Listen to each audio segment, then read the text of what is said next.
దేవుని మందసం, నిబంధన మందసం వచ్చి యెరూషలేము పట్టణానికి దీవెనకరంగా, ఆశీర్వాదకరంగా రావాలి అంటే కొత్త ఎడ్ల బండి మీద పెట్టేసి నా భుజం మీద మోయాల్సిన నేను ఆ భుజాన్ని తీసేసి భారాన్ని తోసేసి తీసుకొచ్చి బండి మీద వేసి ఆ బండి మోసుకొని పోతుందంటే కుదరదు. అది భుజాల మీద మొయ్యాలి, క్రయధనము కావాలి. ఎంత చెమట కారుతుందో అంత నువ్వు దేవుని పరిచయం, నువ్వు విలువ కట్టావని, వెల కట్టావని అర్థం. లేజీ మెథడ్స్ కొంతమందికి.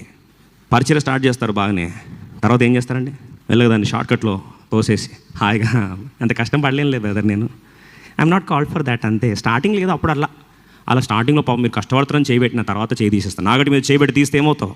దేవుని రాజ్యానికే పాత్రుడు కావు. నీ పిలుపుతో దయచేసి ఆటాడొద్దు. దేవుని అనాయింటింగ్ అనేది, ప్రచండమైన దేవుని శక్తి అనేది ఎప్పుడు రిలీజ్ అవుతుందో తెలుసా అండి?